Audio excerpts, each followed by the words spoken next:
what he did in Jesus Christ was far greater than what you can really understand. Because when you understand that, you have something in your back pocket now, that when the enemy comes and tell you when things doesn't go your way, that God doesn't love you, you got something to pull out now. Not even to a degree of pulling out, but something to walk in, or a vehicle to ride in on a daily basis that you don't have to worry about breaking down. Because I found out there are some things as Christians that we thought that was the vehicle of keeping the enemy at bay didn't really work out, because we got a misperception of a word. And that misperception of the word was called grace. It was called grace, and we use grace kind of loosely. We say that it is unmerited favor. Undeserving favor, but it's more than undeserving favor. Grace can be summed up when it is truly looked at right. Looked at as pure joy or pleasure. There's something that happened. Can I just flip back just a little bit? There's something that happened that happened when Adam and Eve was in the garden. Something happened that changed the whole world. Something that happened that gave God an opportunity to display something that there are some Christians that have not grasped yet. Because when I look at Adam and Eve in the garden, God had a plan that consisted of man having a close relationship with him.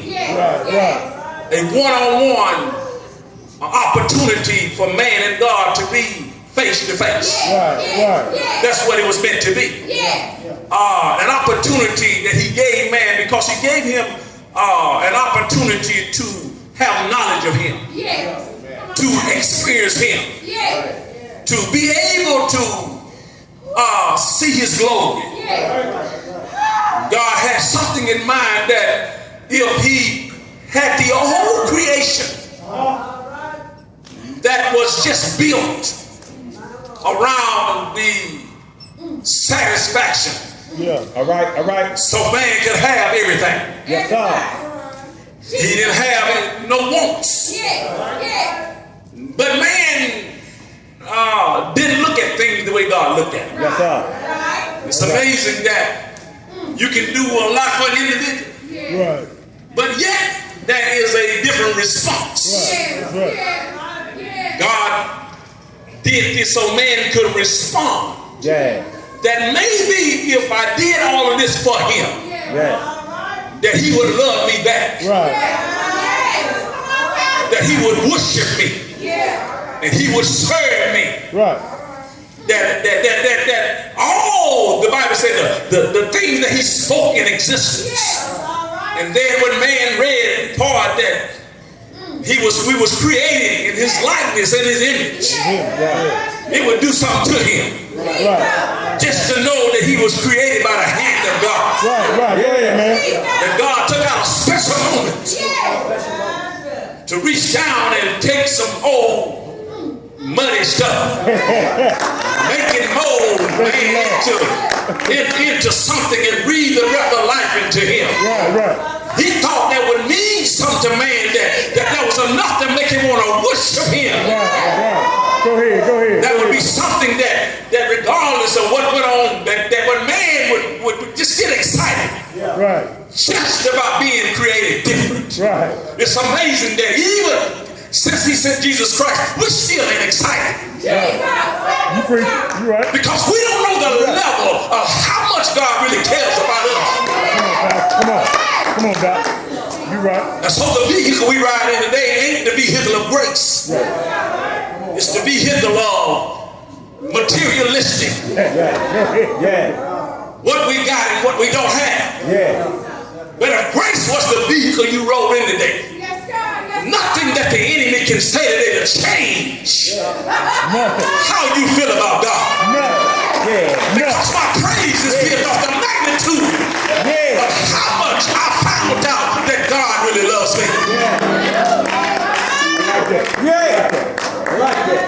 All right. Yes, sir. Thank you, man. So instead of man, just like some of us, instead of us having to praise for what God has done for us, man turned around and sinned. Yeah. Turned around and did the opposite of what God expected him to do. Yeah. Right. But God, in his all-knowing, knew man was going to mess up. That I see the infirmities of man has become God's opportunity. Can I preach it like I feel it? Paul is an individual who's trying to explain. Can I preach it like I feel it? He's trying to explain to the people that in chapter 2 he began to talk about the riches that is in Christ Jesus. Riches meaning that God has more than enough that he has done on Calvary. And that the riches involve understanding grace.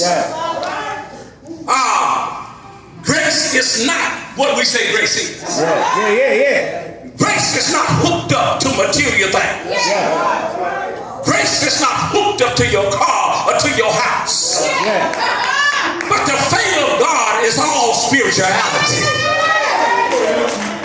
It is knowing how to operate in the kingdom in spite of what's going on in the other arena. It means I can be in a dilemma, but I'm not worried about it because I understand through grace that my spirit realm supersedes my earthly realm.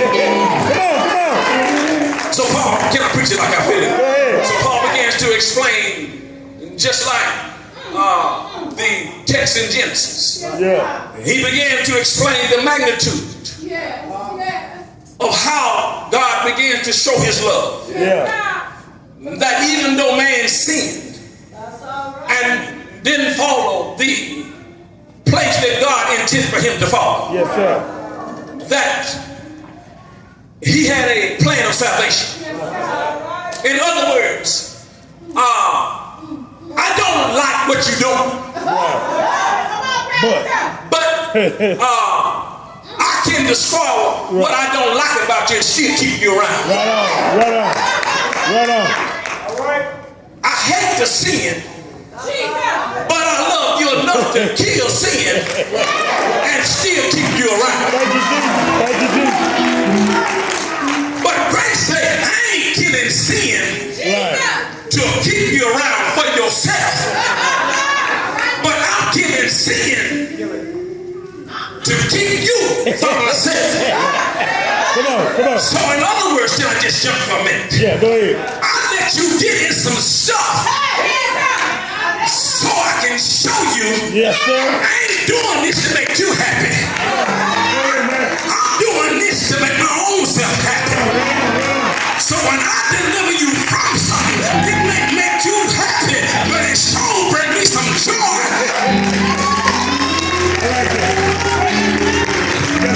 I could have stopped you, but grace said, I don't want to stop you because I'm going to take pleasure in taking you out of something that you can't take your own stuff out of. Can I preach it like I feel it? So Paul says, listen to me. Don't get it twisted. I didn't do this for you. I did it. In other words, I did it for you, but I didn't do it because of you. I want you to understand what grace is. Grace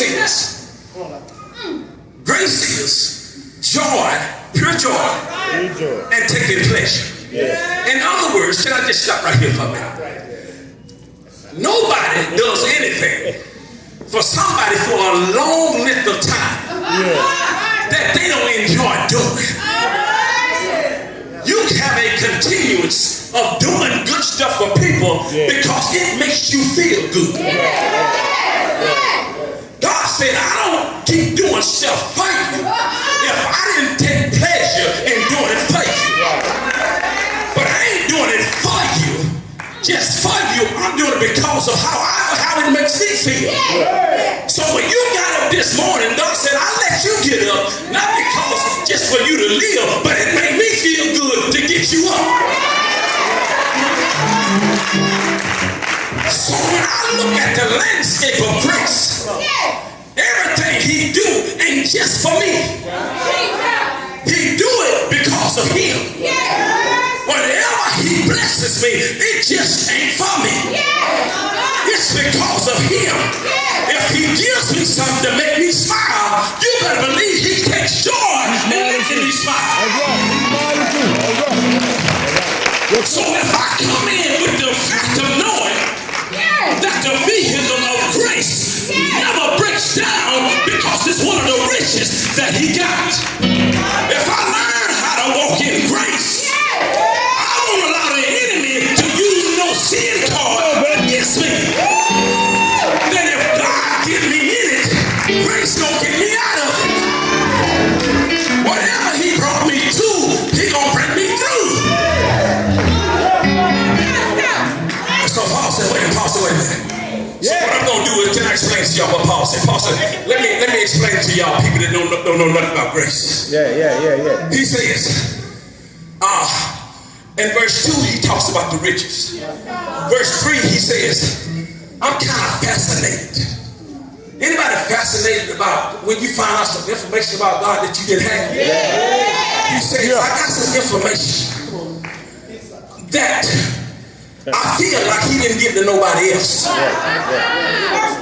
He gave me a job to do. And that is to tell you something that other folks didn't have the job to tell you.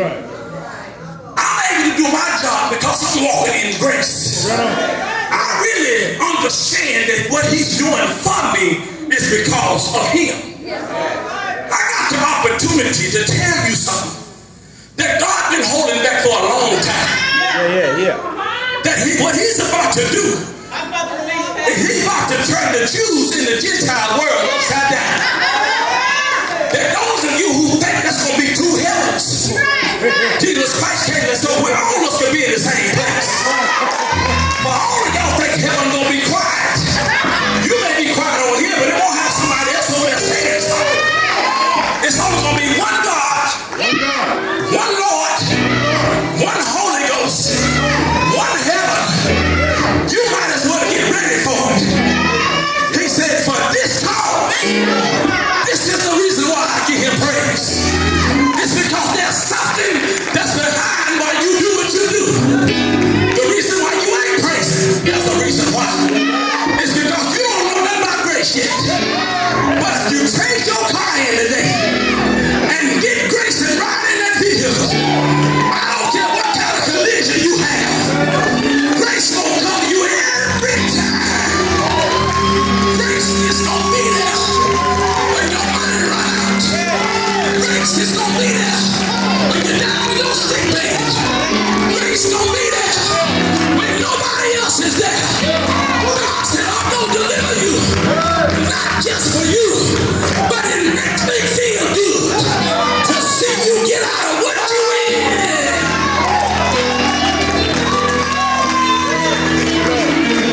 So I came to tell you, if your praise is about money, it soon don't stop. Amen. Praise is about a car, it soon don't stop. Praise is about grace. You can't stop praising him because grace don't run out.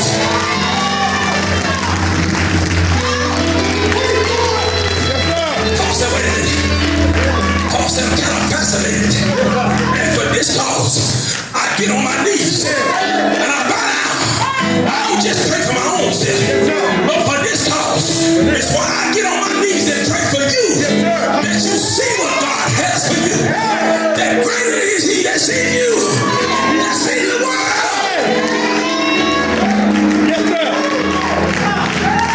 I said, I understand. I don't understand why some folks ain't shouting. Because they ain't in the right vehicle. Because you thought that the shout was for you. He said that your shout should be because of me. That grace is the vehicle you ride in today. That God has raised me up for his own self. God has raised me up because it feels good to him.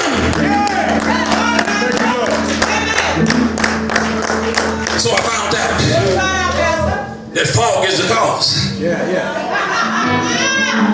favor of God is grace. That's the reason why. Paul says that's the reason why I bow down. That's why I don't let nothing stop me. Because I found out you doing stuff to make you feel good. So when I get down, I realize when you bring me up, it's gonna make you feel good. And when I'm broke and you put something in my pocket, it's gonna make you feel good. When you bring me out of my spiritual stocks, it's gonna make you feel good. I don't care what the devil says. I'm in the right vehicle today. I'm gonna bless him at all times. And his praise shall continuously be in my mouth. There are many afflictions of the righteous, but because of grace, God shall deliver them from all of them. Being confident of this very thing, because of grace, what God started, He will finish.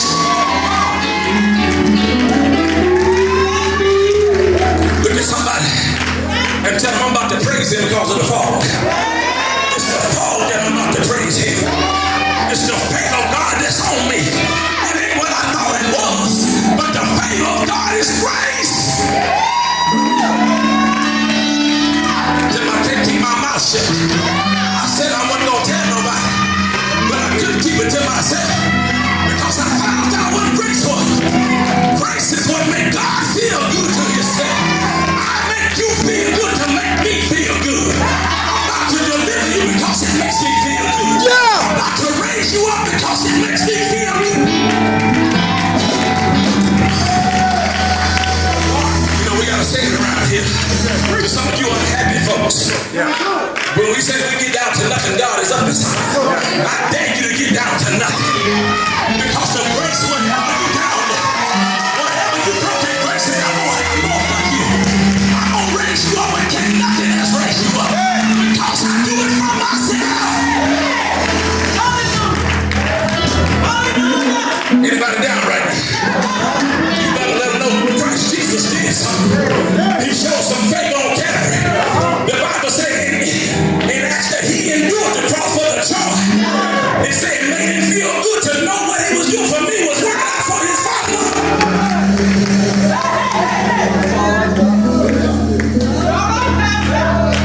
The fog is the cause. Paul said, I'm kind of fascinated. Fascinated with something. He said, I'm fascinated with the fact